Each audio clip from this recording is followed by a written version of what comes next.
इतने स्टेप अगर तुम कंप्लीट करते हो तो 100% गारंटी के साथ तुम 360 के आसपास पहुंच ही जाओगे। कि फोटोसिंथेसिस की मैकेनिज्म क्या होती है, रेस्पिरेशन की स्टेप क्या होते हैं, अगर इतना सब कुछ जानते हो तो इसका मतलब आप जीरो लेवल पर तो बिल्कुल भी नहीं हो। हमें सर 360 में नंबर लेकर आने हैं। कैसे लेकर आएंगे, क्या प्रोसेस होगा?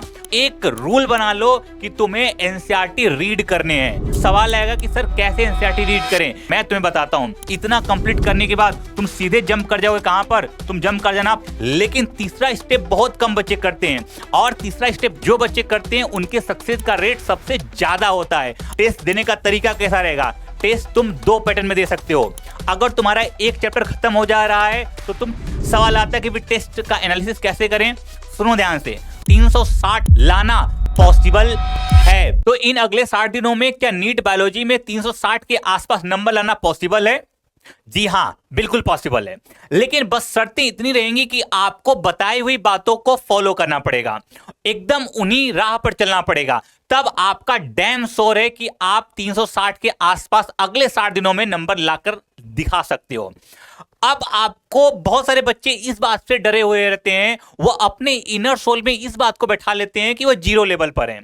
लेकिन मैं आपको ये यकीन दिलाता हूं कि आप जीरो लेवल पर तो बिल्कुल नहीं हो। क्योंकि अगर आप पिछले कुछ सालों में, पिछले कुछ महीनों से अगर आप पढ़ रहे हो तो इसका मतलब आप जीरो लेवल पर तो नहीं हो। हां, आपका कॉन्फिडेंस हो सकता है जीरो पर हो, लेकिन आपका सिलेबस, आपका सब्जेक्टिव नॉलेज जीरो पर तो नहीं होगा।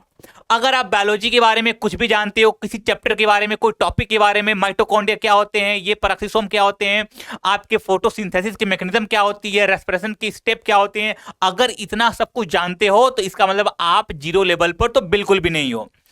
तो सबसे पहले अपने दिमाग के अंदर ये जो आप फिट करके बैठे हुए हो कि नहीं मैं जीरो लेवल पर हूं, मेरे लिए चीजें आसान नहीं है, ये निकाल दो। इस बात को मैं यकीन दिलाता हूं कि तुम जीरो लेवल पर तो नहीं हो। अब यहां से बात आती है कि हमें सर 360 में नंबर लेकर आने हैं। कैसे लेकर आएंगे, क्या प्रोसेस होगा? तो बिना वक्त को गवाए मैं एक एक बातें तुमको बताऊंगा। टोटल 5 स्टेप हैं, इन 5 स्टेप को तुम्हें फॉलो करना है। अगर ये 5 स्टेप को तुम फॉलो कर लिए अच्छे तरीके से, 360 लाना पॉसिबल है, बिल्कुल भी है। अब ये कौन कौन से स्टेप होते हैं तुम्हें ध्यान से सुनना है। सबसे पहले हम स्टेप के बारे में बात करेंगे, वो हमारा स्टेप है क्या? NCERT read. अब सुनो ध्यान से, अगर तुमने अभी तक न नोट्स बनाया है, न पूरा लेक्चर देखा है, न पूरा सिलेबस पढ़ा है तो कोई बात नहीं। यहां से तुम एक रूल बना लो कि तुम्हें एनसीईआरटी रीड करने हैं। तुम्हें आज से एनसीईआरटी रीड करने हैं। आज मैं ये जब वीडियो शूट कर रहा हूं तो आज है ये कितना, 26 तारीख, आज 26 जनवरी है और ये वीडियो मैं शूट कर रहा हूं। अब सुनो ध्यान से, तुम्हें बातें क्या ध्यान रखनी है। सबसे पहले तुम्हें एनसीईआरटी रीड करना है। तुम चैप्टर 1 से स्टार्ट करो एनसीईआरटी रीड करना और 11th 12th रीड कर जाओ। अब सवाल आएगा कि सर कैसे एनसीईआरटी रीड करें, क्योंकि कहां से शुरू करें, कैसे शुरू करें, इसके बारे में मैं तुम्हें बताता हूं। सबसे पहले तुम्हें एनसीईआरटी की रीडिंग लगानी है क्लास 11 से। तुम क्लास 11 से एनसीईआरटी की रीडिंग लगानी शुरू करो। अब बात आएगी सर क्लास 11th में किस चैप्टर से रीडिंग लगाएं, किस चैप्टर से एनसीईआरटी को पढ़ना शुरू करें। तो ध्यान रखना है, तुम्हें सबसे पहले क्या पढ़ना है? तुम्हें सबसे पहले सेल बायोलॉजी पढ़नी है, cell the unit of life पढ़नी है। इसके बाद तुम्हें सेल साइकिल पढ़नी है। तो सबसे पहले तुम क्या पढ़ोगे? सबसे पहले तुम सेल वाली टॉपिक पढ़ोगे। इसके बाद तुम क्या पढ़ोगे बताओ? इसके बाद तुम सेल डिवीजन वाली टॉपिक पढ़ोगे। इसके बाद तुम पढ़ोगे क्या? बायोमोलिक्यूल्स पढ़ोगे। ये तुम्हारी शुरुआत यहां से होनी चाहिए। सबसे एकदम बेसिक से बता रहा हूं कि अगर अब तक तुमने कुछ नहीं पढ़ा है तो सबसे पहले एनसीईआरटी की रीडिंग लगाना शुरू करो। बात सुनना ध्यान से, सबसे पहले तुम्हें खुद से एनसीईआरटी उठानी है। हो सकती है तुम नई एनसीईआरटी उठाकर लेकर आओ, नई एनसीईआरटी, अपडेटेड एनसीईआरटी खरीद लो और वहां से रीडिंग लगाना शुरू करो। जब रीडिंग लगाओ तो अपने पास कुछ इस तरह के पेज रखो। A4 साइज के अपने पास क्या रखो? पेज रखो। अब सुनो ध्यान से, तुम्हें एनसीईआरटी लेने हैं और शुरू कहां से करने हैं? तुम्हें सेल से शुरू करने हैं, cell the unit of life से शुरू करने हैं। अब यहां से तुम पूरी रीडिंग लगाओगे, एक एक लाइन, एक एक वर्ड, एक एक पूरा पैराग्राफ को पढ़ोगे। इसके बाद जब तुम्हारा चैप्टर पूरी तरह से तुम कंप्लीट कर लोगे तो ध्यान रखना, तुम इस A4 साइज पर एक समरी बनाओगे। क्या बनाओगे? एक समरी बनाओगे। पूरी एनसीईआरटी पढ़ने के बाद पूरी एनसीईआरटी अच्छे से पढ़ने के बाद अगर समझ में आ गई हो तो तुम एक समरी बनाओगे इस A4 साइज के पेपर पर और पूरा लिखोगे तुम। अब हो सकता है तुम इसमें कई सारे पेज लगे चलेगा, लेकिन पूरी समरी तुम अपने से लिखोगे। अब सुनो ध्यान से, अब हो सकता है जब तुम चैप्टर पढ़ रहे हो तो उसमें कुछ टॉपिक तुम्हें समझ नहीं आएंगी, कि वो कह क्या रहा है। तो उस दरमियान तुम्हें क्या करना है, तुम्हें उस दौरान क्या करना है, यूट्यूब पर किसी का भी लेक्चर देख सकते हो। अगर तुम्हें हमारी सपोर्ट की जरूरत पड़ेगी तो हमें कांटेक्ट कर सकते हो, हम तुम्हें वो टॉपिक पढ़ा देंगे। लेकिन करना कैसे, स्टार्ट खुद से करना है। सबसे पहले तुम रीडिंग खुद से लगाओगे, एनसीईआरटी खुद से पढ़ोगे। अब उसमें मोस्ट ऑफ द चीजें तुम्हें आसानी से समझ में आ जाएंगी। कुछ चीजें समझ नहीं आएंगी, जो चीजें समझ नहीं आएंगी देन वहां से तुम्हें क्या करना है, किसी की हेल्प लेनी है। अदरवाइज खुद से ही प्रिपरेशन करना है। ऐसा नहीं कि तुम पहले से तुम 1.5 घंटे की लेक्चर देखना शुरू कर दिए, टाइम सारा चला जाएगा। तो ऐसे गलती अभी नहीं करनी है। अभी एनसीईआरटी उठाओ, नई एनसीईआरटी उठाओ, खुद से पढ़ना शुरू करो और इस सेल से स्टार्ट करो।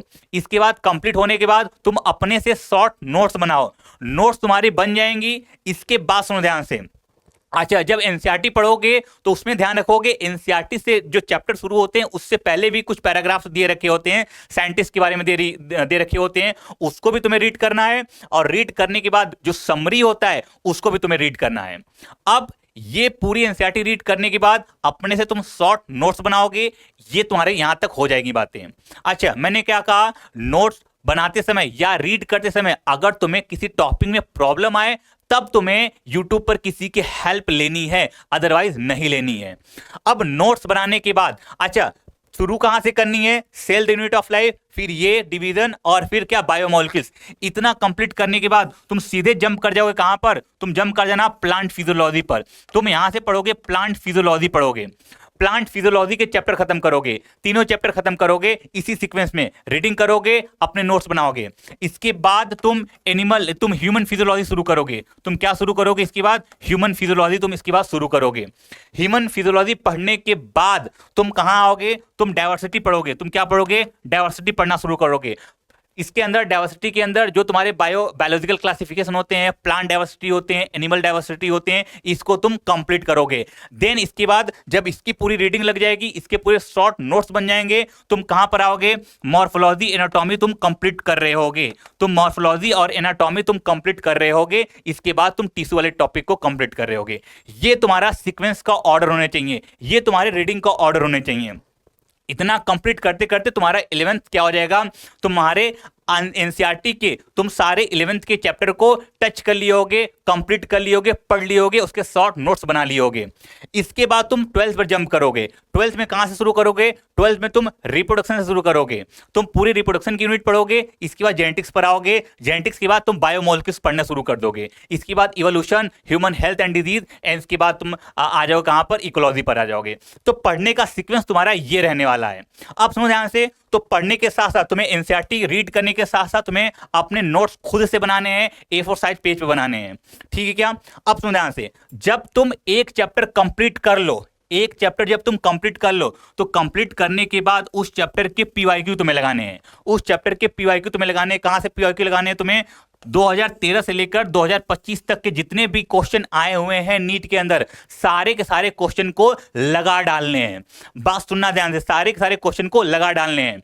इसके बाद सुनो, जो स्टेप हर एक बच्चा, देखो ये दोनों स्टेप हो सकता है कुछ बच्चे कर रहे हो, उसको अभी से या पहले से करना शुरू कर दिए होंगे, लेकिन तीसरा स्टेप बहुत कम बच्चे करते हैं, और तीसरा स्टेप जो बच्चे करते हैं उनके सक्सेस का रेट सबसे ज्यादा होता है। अब ये तीसरा स्टेप क्या है, तीसरा स्टेप है रिवीजन। तीसरा स्टेप क्या है, रिवीजन। बिना रिवीजन के कभी भी किसी का सिलेक्शन नहीं होता है, ये बात तुम अपने दिमाग में बैठा लो। तुम पूरी सिलेबस कंप्लीट कर लो, अगर उसका तुम रिवीजन नहीं किए तो कभी भी तुम सिलेक्शन के करीब नहीं पहुंच सकते हो। रिवीजन मस्ट है। अब सवाल है रिवीजन कैसे करें, किसका करें, तो ये जो तुमने एनसीईआरटी रीड करके जो शॉर्ट नोट्स अपने बनाए थे, जो इस A4 साइज पर तुमने जो लिखे थे, अपने कंटेंट को लिखा था, अपने हैंड रिटेन अपने हाथों से लिखा था, इसका तुम्हें खुद से क्या करना है, जो खुद से बने हुए नोट्स हैं उसका रिवाइज करना है, उसका क्या करना है, रिवाइज करना है। और जो पीवाईक्यू तुम लगाए हो, जो पीवाईक्यू तुम लगा चुके हो 2013 से 25 के बीच में, उनका भी तुम्हें रिवीजन करना है, बार बार रिवीजन करना है। एटलीस्ट कम से कम तुम्हें 5 बार रिवीजन करना है। इन 60 महीनों के अंदर में तुम्हें 5 बार इसको रिवाइज कर ही डालना है पढ़ने के बाद। ये अपने दिमाग में बैठा लो। पहले एनसीईआरटी रीड करेंगे, खुद से क्या बनाएंगे, हैंड रिटन नोट्स बनाएंगे, पीवाईक्यू लगाएंगे, फिर से रिवाइज करेंगे, फिर से ये साइकिल एक चेन बन जानी चाहिए। ठीक है क्या? इसके बाद जब रिवीजन कर लो, जब रिवीजन तुम्हारा हो जाए, रिवीजन के दौरान ही तुम्हें क्या करना है, टेस्ट देना है। क्या देना है? टेस्ट देना है। अब सुनो ध्यान से, टेस्ट देने का तरीका कैसा रहेगा। टेस्ट तुम 2 पैटर्न में दे सकते हो। अगर तुम्हारा एक चैप्टर खत्म हो जा रहा है तो तुम चैप्टर वाइज टेस्ट दे दो। अगर तुम्हारा एक यूनिट खत्म हो जा रहा है तुम यूनिट वाइज टेस्ट दे दो। बात समझ में आया? और एक टेस्ट, हफ्ते में एक टेस्ट तो ऐसा रखो जो फुल सिलेबस टेस्ट हो, जिसमें क्लास 11th और क्लास 12 एनसीईआरटी दोनों हो। बात तुम्हें लग रहा होगा कि सर पढ़ तो उतना टफ तो होगा नहीं, उतना तो पढ़े नहीं रहेंगे, फिर कैसे टेस्ट देंगे?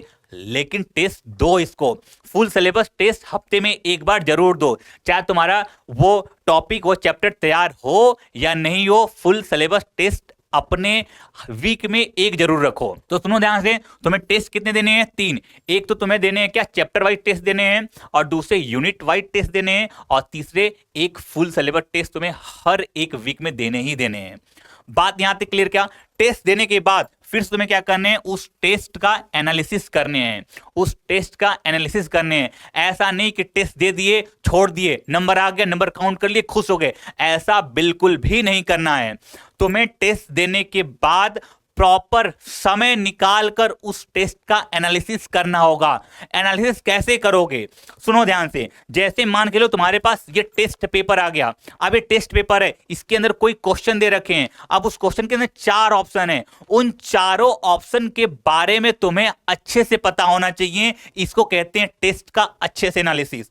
ऐसा नहीं कि तुमने क्वेश्चन पढ़ा और तुम्हारा पहला ही ऑप्शन क्या हो गया, सही हो गया, और पहला ऑप्शन सही था लेकिन 3 ऑप्शन के बारे में तुम जानते ही नहीं हो। अगर इस तरह से टेस्ट दे रहे हो तो ये टेस्ट बेकार है, क्योंकि अगर क्वेश्चन के अंदर थोड़ी सी मॉडिफिकेशन आया हुआ तो तुम क्वेश्चन को गलत कर दोगे। तो टेस्ट बिल्कुल भी ऐसे नहीं देना है। सवाल आता है कि भी टेस्ट का एनालिसिस कैसे करें? सुनो ध्यान से, क्वेश्चन तुम्हें रीड करना है। क्वेश्चन तुम्हें रीड करने के बाद तुम्हारा चाहे क्वेश्चन गलत हो चाहे सही हो, चारों ऑप्शन को तुम्हें देखना है। चारों ऑप्शन के बारे में तुम्हें जानकारी जुटानी है, और यह भी पता करना होगा टेस्ट देने के बाद कि ये ऑप्शन सही क्यों है और बाकी 3 गलत क्यों हैं। हर क्वेश्चन के साथ तुम्हें यही करना है। अगर ऐसा तुम कर रहे हो, इसका मतलब तुम वाकई में टेस्ट का करेक्ट एनालिसिस कर रहे हो, और ऐसा करने से तुम उतना ही सिलेक्शन के करीब पहुंचोगे और उतना ही ये जो 360 लिखा हुआ है ना, इसके करीब पहुंचोगे। देखो, टॉपर जो बच्चे होते हैं कुछ एक्स्ट्रा नहीं करते हैं, कुछ अलग नहीं पढ़ते हैं, एक्स्ट्रा में वही करते हैं, ये टेस्ट का प्रॉपर एनालिसिस करते हैं। एक टॉपर बच्चों की तरह क्या करो, टेस्ट का एनालिसिस करो। तो कैसे एनालिसिस करना है ये भी मैंने तुमको बता दिया।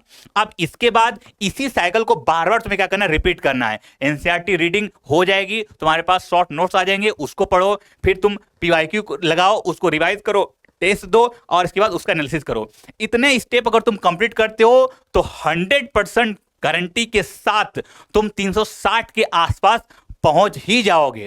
अब बात सुनो ध्यान से, इस पूरे प्रोसेस में अगर तुम किसी स्टेप पर फंस रहे हो, तुम एनसीईआरटी रीड कर रहे हो, किसी टॉपिक के अंदर फंस रहे हो, तुम हमें कांटेक्ट कर सकते हो। जीमेक तुम्हारे साथ रहेगा।